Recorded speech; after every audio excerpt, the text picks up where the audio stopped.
In the early years of the 20th century, rural Texas was a landscape marked by both hardship and hope. For African American families, especially those who toiled as farmers, the struggle for survival was a daily reality.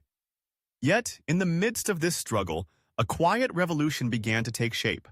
A movement that transcended mere survival and sought to carve out a space for freedom, independence, and prosperity.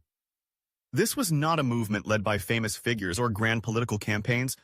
It was born from the resilience and ingenuity of ordinary people, particularly women, who understood that true freedom meant more than just existing. It meant thriving. At the heart of this movement was R.L. Smith, a visionary who had been influenced by the teachings of Booker T. Washington. Smith recognized that land ownership was synonymous with power, and he saw how the exploitative credit system ensnared black farmers in a cycle of poverty and dependence. Determined to change this narrative, he founded the Farmers Improvement Society, FIS, a network designed to empower black families to secure land, pool resources, and resist the financial systems that sought to keep them oppressed. Smith's vision was not just about survival. It was about creating a foundation for a better life. Alongside him, the Women's Barnyard Auxiliary emerged as a formidable force. While their name may have suggested a focus on agriculture, their impact was far-reaching.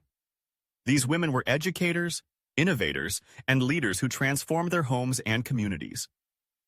They taught the importance of budgeting, farm management, and financial planning, demonstrating that with careful strategy, even a modest cotton yield could lead to home ownership and savings.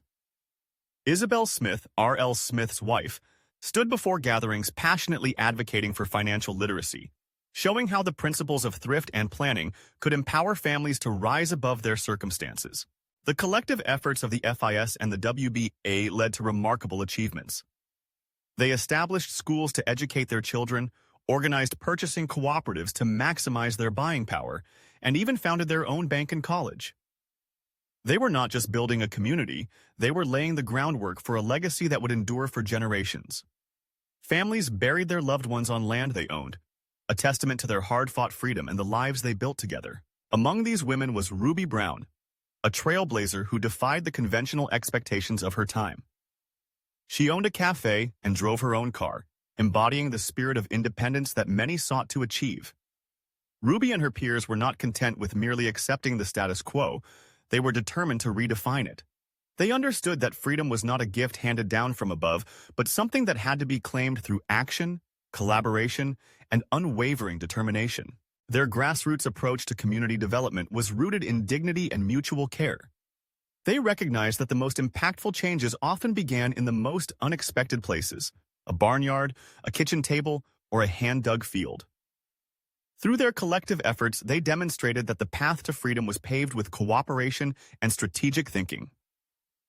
They were not passive recipients of history, they were the architects of their own future. The legacy of the Farmers Improvement Society and the Women's Barnyard Auxiliary serves as a powerful reminder that true freedom is a multifaceted endeavor.